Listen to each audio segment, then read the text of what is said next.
L'histoire est le domaine de la mémoire. Depuis Hérodote, l'historien est non seulement observateur, mais aussi juge des informations recueillies, pour raconter une version, pas forcément la seule, pas forcément la véritable version, mais une version vraisemblable du passé. L'histoire est aussi le domaine de l'oubli.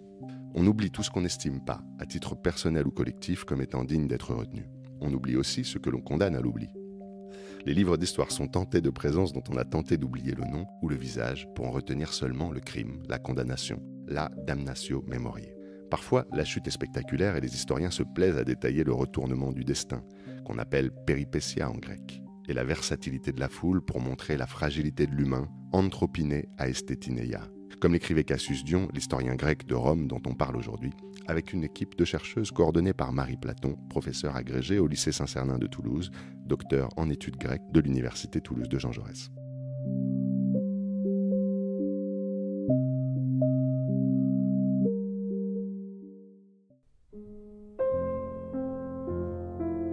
Les humanités dans le texte, un podcast de l'École normale supérieure et de l'Université Paris Sciences et Lettres.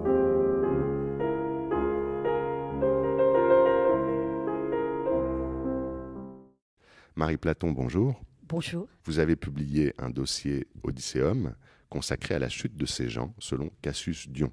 Cassius Dion et Séjan ne sont pas des noms familiers de tous. Est-ce que vous pourriez nous les présenter parce qu'ils vont être les protagonistes principaux de ce podcast ? Bien sûr. Séjan est le préfet du prétoire de Tibère. Nous sommes au tout début du 1er siècle de notre ère.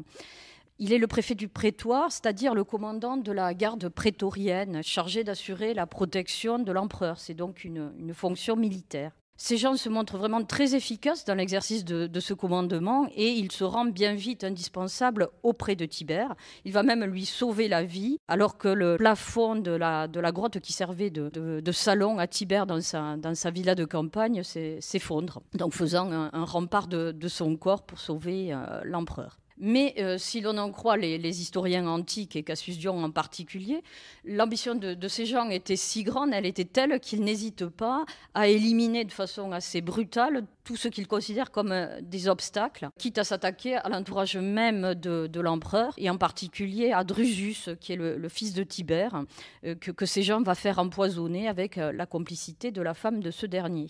Et lorsqu'en 26, après Jésus-Christ, Tibère, qui est de plus en plus vieux, de plus en plus misanthrope, choisit de quitter Rome définitivement et de s'installer d'abord en Campanie, ensuite sur l'île de Capri, Séjan, lui, reste à Rome et va servir de relais à Tibère.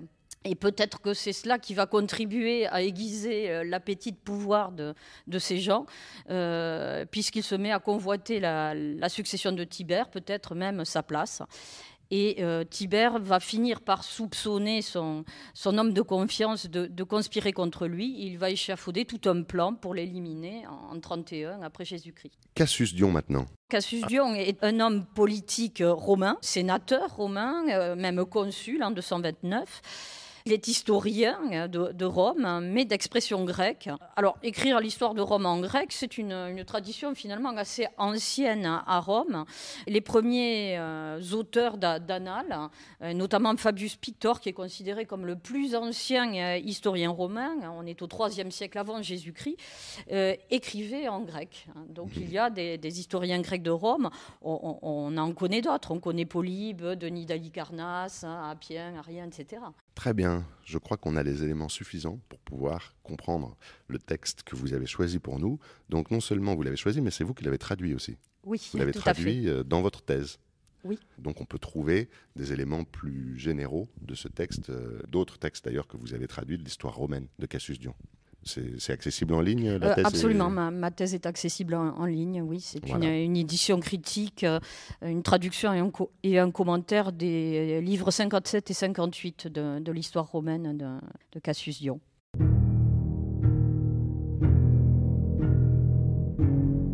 Enta de kai malista antisten anthropinen asteneian kaitaiden, oste medamos fusastai. Ongar te eo pantes os kai kreto sfon onta eis tobu luterion parepempsan, touton tote esto oikema os medenos beltio katesuron, kai on Stephanon proteron polon exiun, tuto tote desma perietesan. C'est là surtout qu'ont pu se convaincre de la fragilité humaine, afin de ne jamais s'enorgueillir de rien. Cet homme que tous, à l'aube, avaient accompagné au Sénat comme leur chef, maintenant, ils le traînaient au cachot comme le dernier des misérables.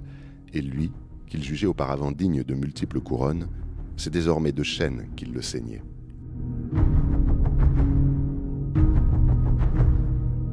Kai Otto, kai Odemos, prospipton, polamen, epitois apololosin, upotu, epeboa, pollade, kai epitois elpisteisin, epescopte.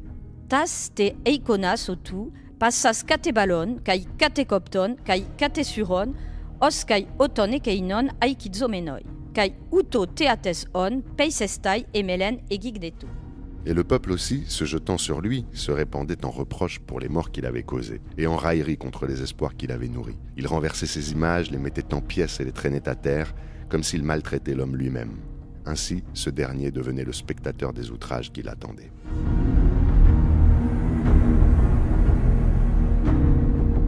Alors voilà, on a les faits dont on parlait à l'instant, des faits qui sont assez violents. C'est un véritable lynchage auquel on est en train d'assister en réalité. Alors peut-être pouvez-vous nous en dire un peu plus sur ces faits dont on sent la texture, mais finalement on a un tout petit épisode. Dans quelle séquence ils s'inscrivent ? Alors c'est une séquence, un épisode qui fait suite au récit d'un piège, d'une sorte de souricière qui est mise en place par l'empereur Tibère pour se débarrasser de ces gens. Le souci, c'est que ces gens est devenu très, très puissant, c'est presque un empereur bis, et qu'il contrôle la garde prétorienne, hein, donc des troupes armées qui sont les seules autorisées à stationner dans Rome, et qu'il est donc difficile pour Tibère de s'attaquer frontalement à ces gens. Il va donc échafauder un plan qui consiste à attirer son préfet du prétoire au Sénat pour une séance de nuit, avec la promesse de lui octroyer la puissance tribunicienne qui ferait véritablement de lui un quasi égal de l'empereur. Normalement, on n'entre pas armé dans la curie, hein, là où siège le Sénat. Donc, du coup, ces gens vont congédier son escorte armée et entrer dans le Sénat en espérant ressortir évidemment plus puissant. Et c'est là que tout va se jouer, puisque alors, Tibère n'est pas présent, il est sur l'île de Capri, mais il fait lire une longue lettre par les consuls, lettre qui se fait très, très accusatoire pour ces gens et débouche en fait sur la mise en accusation de ces gens. Les partisans, les relais de ces gens au Sénat vont l'abandonner petit à petit et ces gens vont être arrêtés et amenés en prison. Et donc c'est là que prend place la séquence qui est décrite ici. On imagine que Tibère avait pris soin d'écrire à certains des sénateurs ou des consuls qui étaient présents. Il avait écrit, oui, tout à fait. Il s'est assuré du soutien aussi des vigiles de Rome, une sorte de police, pour qu'ils remplacent les prétoriens. Les prétoriens, on avait peur qu'ils soient encore trop fidèles à leur chef, ces gens. Donc. Ces gens est accusé d'être un tyran. Dans le texte, Cassius Dio mentionne le fait qu'il aurait causé de nombreuses morts. Je crois qu'à d'autres moments, il fait de lui un manipulateur. Est-ce une légende noire que Cassius Dio alimente ici, ou s'agit-il de la réalité ? Est-ce que vous pouvez nous aider à débrouiller l'histoire de la légende ? Oui, alors l'histoire, elle est souvent écrite par les vainqueurs et finalement, en ce qui concerne ces gens, on n'a pratiquement qu'une seule version qui est très, très négative. On a vraiment peu de témoignages positifs sur ces gens. En fait, à ma connaissance, il n'y en a qu'un seul, c'est celui de Velleius Paterculus, qui est un historien contemporain de Tibère et ses gens, qui se montre vraiment très, très déférent vis-à-vis du pouvoir de Tibère et de ses gens, mais qui est mort avant de voir la disgrâce de ces gens. Donc ces gens, effectivement, à mauvaise presse chez les historiens romains. Dion Cassius le décrit vraiment comme un arriviste qui utilise son pouvoir de séduction Pour parvenir à ses fins, il séduit au sens propre Livilla, l'épouse de Drusus, le fils de Tibère, et il va s'en servir pour atteindre son mari. Il séduit l'empereur lui-même, qui va en faire son homme de confiance, malgré son tempérament assez méfiant. Ces gens arrivent à séduire une partie des sénateurs et des chevaliers de haut rang, qui ne cessent de lui voter des honneurs absolument extraordinaires, de lui ériger des statues à égalité avec l'empereur, jusqu'au brutal retournement de situation du 18 octobre 31. Alors, il y a quelque chose d'intemporel sans doute, puisque hier comme aujourd'hui, la conquête et l'exercice du pouvoir reposent en grande partie sur la séduction, qui est peut-être plus efficace que l'emploi de la force. Cela dit, il y a les deux facettes chez ces gens. Il séduit, mais en même temps, il fait peur, parce qu'il est puissant, parce qu'il commande la garde prétorienne.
Je me tourne maintenant vers Chloé Damet, qui est autour de la table avec nous. Chloé Damet est doctorante en archéologie romaine à l'université Rennes 2 et Sorbonne Université.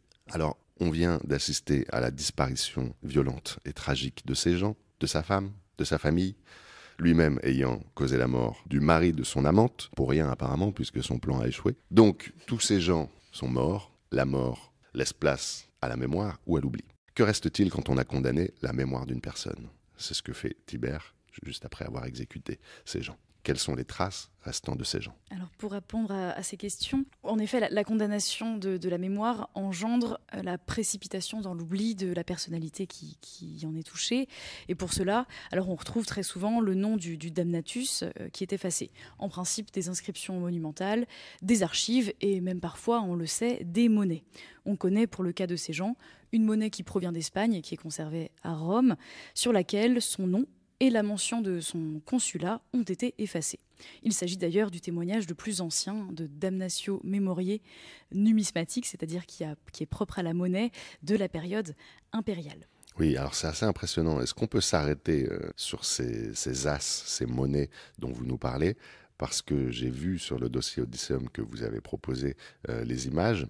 Et en fait, les inscriptions autour de l'as, d'un côté donc du nom de Tibère ou d'Auguste, enfin de l'empereur, de l'autre, celui d'avant de ces gens, elles sont en haut relief, elles émergent de la surface. Et ces gens, son nom a été effacé, on imagine martelé pour effacer ces hauts reliefs. Je ne sais pas trop comment ils ont fait ça. Tout à fait, à base d'outils très simples, des ciseaux, des burins. Il s'agissait seulement d'effacer son nom. Après, une monnaie de très petit format, donc il a fallu être assez précautionneux en tout cas dans ce geste, dans cette action. Et ce qui est intéressant, c'est que la monnaie a tout de même continué à circuler. Donc on a laissé au vu et au su de tous qu'on avait effacé la mémoire de ces gens qui étaient extrêmement proches de Tibère et du pouvoir, s'il était d'ailleurs sur la même monnaie. Donc voilà pour les inscriptions. Oui. Sinon, les images, les effigies de ces personnalités peuvent faire l'objet de destruction. On les connaît bien pour ces gens, si on s'appuie sur l'exemple de cette personnalité. Alors aucune de ces sculptures, aucune de ces figures, de ces portraits ne nous est parvenue avec certitude. Nous savons cependant par les auteurs anciens que grand nombre des portraits du préfet étaient installés dans l'espace public et donc ont été retirés et détruits suite à sa condamnation, voire même légèrement avant, que ce soit à Rome ou dans tout l'Empire. Les statues en bronze étaient refondues, d'ailleurs de manière fortement dénigrante, puisque le métal servit, nous dit Juvénal, à la fabrication de poêles, à frire et de pichets. Donc les textes littéraires sont très éloquents à ce sujet de la destruction. Nous l'avons vu avec Cassius, avec des extraits que Marie nous a lus, puis donc là avec Juvénal. Et on a encore une fois tout le paradoxe du phénomène de cette damnatio qui ressort. Ce phénomène a pour vocation de précipiter le sujet dans l'oubli, d'oublier sa mémoire, d'effacer sa mémoire. Or, la violence des événements, tous les mouvements de foule et l'implication du peuple, qui a été maintes fois narrée, l'inscrit définitivement dans l'histoire et dans sa postérité. On voit qu'il y a une intention délibérée de la part de l'empereur d'éliminer un personnage et d'effacer sa mémoire. Comment en archéologie vous vous confrontez à ces faits, à ces intentions politiques ? Peut-on parler d'une archéologie de l'oubli ? Alors en effet, pour nous, les archéologues, l'oubli évidemment nous intéresse et il se manifeste sous diverses formes. Une des formes de cet oubli va être l'effacement de la mémoire figurée, la mémoire inscrite du damnatus. Donc cet effacement passe par plusieurs gestes que l'on peut tenter de retracer si on reste sur cet oubli de la mémoire véritablement.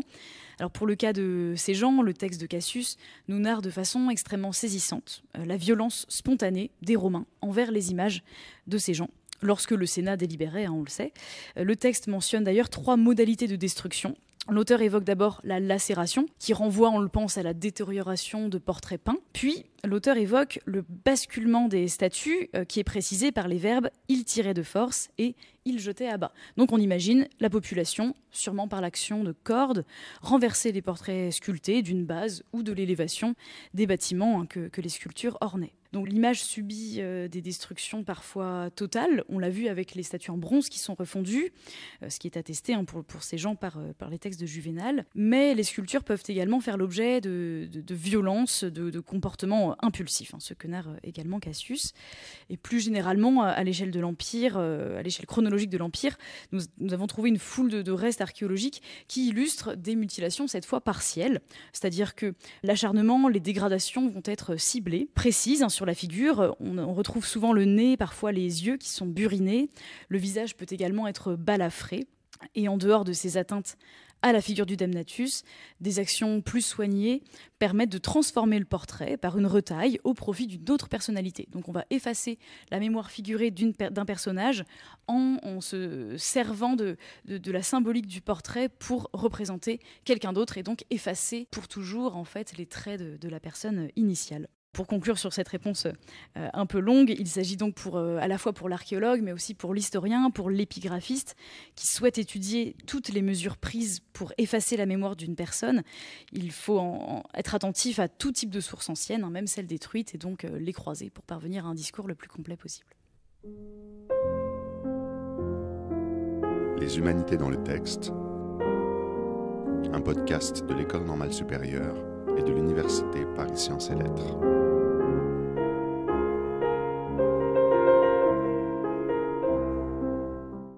Dernière intervenante de ce podcast et qui était aussi une des autrices du dossier Odysseum consacré à la chute de Séjan, Mathilde Larère, maître de conférences en histoire à l'Université Gustave Eiffel. Bonjour Mathilde Larère. Bonjour. Alors qu'est-ce qu'une 19e spécialiste des mouvements révolutionnaires vient faire dans un dossier consacré à la chute de Séjan qui raconte des faits datant d'il y a environ 2000 ans?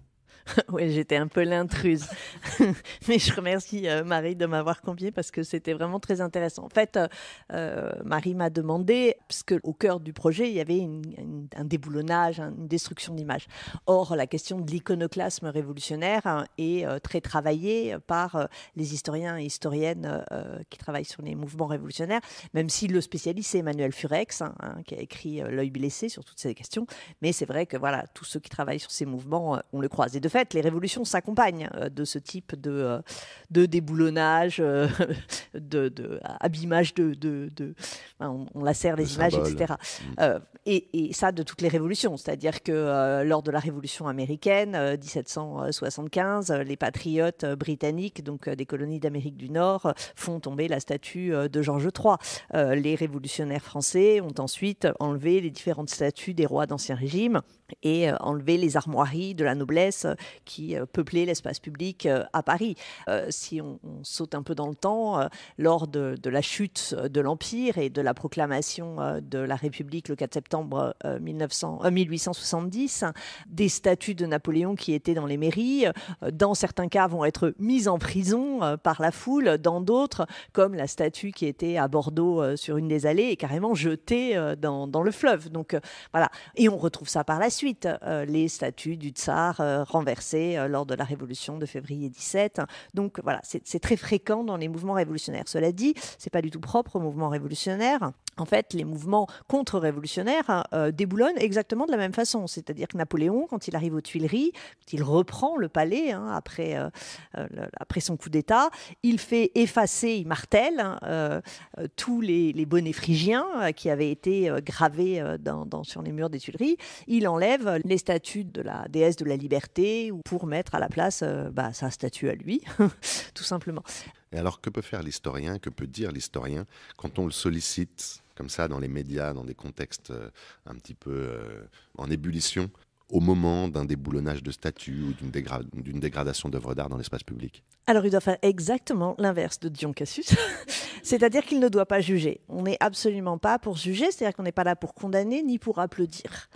Et c'est vrai que là, il peut y avoir une difficulté quand on est par ailleurs, on est tous historiens et historiennes situés politiquement, ce qui fait que les historiens et historiennes qui ont été consultés au moment de tous ces déboulonnages après la mort de George Floyd, pour certains étaient dans la condamnation. Il y a une tribune d'historiens qui se scandalisaient de cette chute des statues, et d'autres... J'ai essayé de ne pas le faire, du moins pas quand je m'exprimais en tant qu'historienne, ce qui ne m'empêche pas par ailleurs de m'exprimer comme citoyenne, et qui disait ça va, elles sont moches de toute façon ces statues, puis c'est un passé esclavagiste, colonial, dont on n'a pas spécialement à être fier. Bon.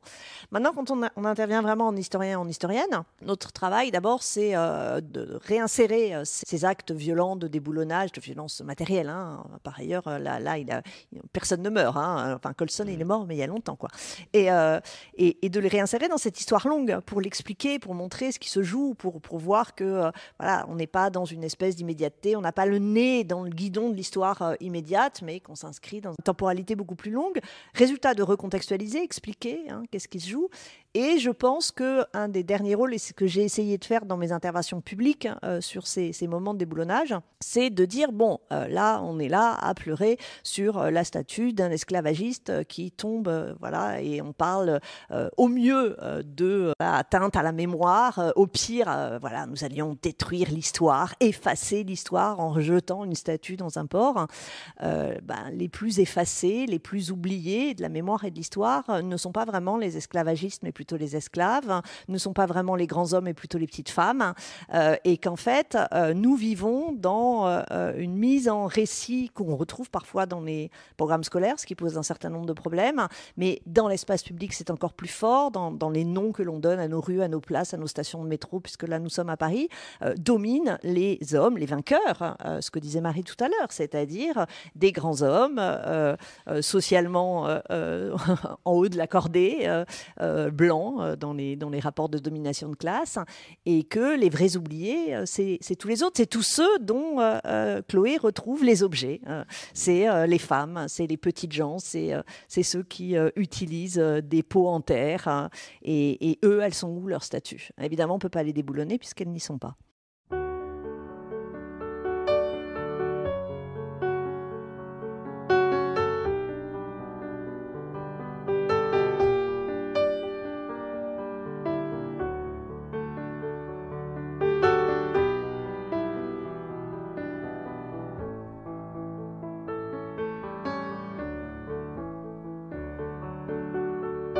Pigeon s'est posé sur l'épaule galonnée du maréchal de France. Et il a décoré la statue dressée d'une gastrique offense. Maréchaux assassins, sur vos bustes d'airain, vos poitrines superbes. Vos médailles ne sont que fientes de pigeons, de la merde. Un enfant est venu au pied de la statue du maréchal de France. Une envie naturelle l'a fait pisser contre elle, mais en toute innocence. Maréchaux assassins, le môme, mine de rien, a joliment vengé les enfants et les mères que dans vos sales guerres vous avez massacrés. Pour conclure ce podcast en forme de chronique de la chute de ces gens, nous revenons avec Marie Platon, notre guide dans cette période troublée de la fin du règne de Tibère. Est-ce que vous pourriez nous expliquer pourquoi vous avez choisi cet épisode de la mise à mort de ces gens ?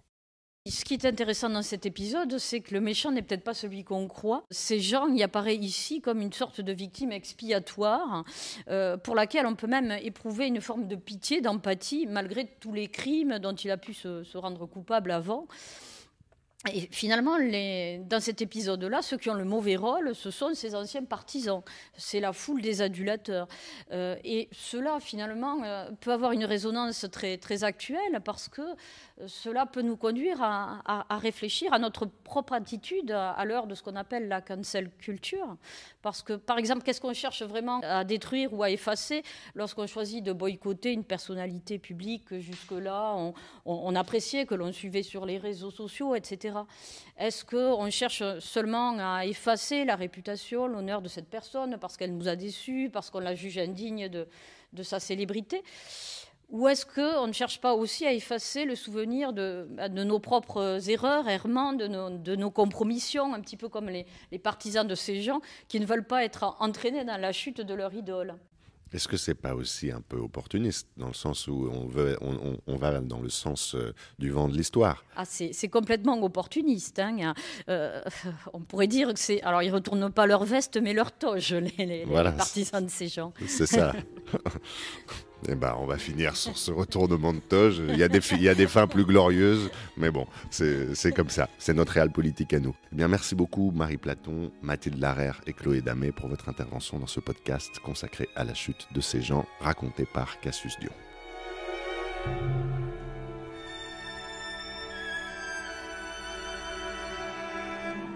Vous avez pu entendre, pour accompagner le texte de Cassius Dion, un extrait de l'album Bloodline de Secession Studios, la piste Music for a Brutal Betrayal. Un peu plus loin, le prélude numéro 5 de Rachmaninoff, interprété par Yuja Wang, constituait le premier intermède musical, tandis que vous aurez sûrement reconnu, pour le deuxième, la chanson de Renaud, La Médaille, de l'album de 1994, À la Belle de Mai.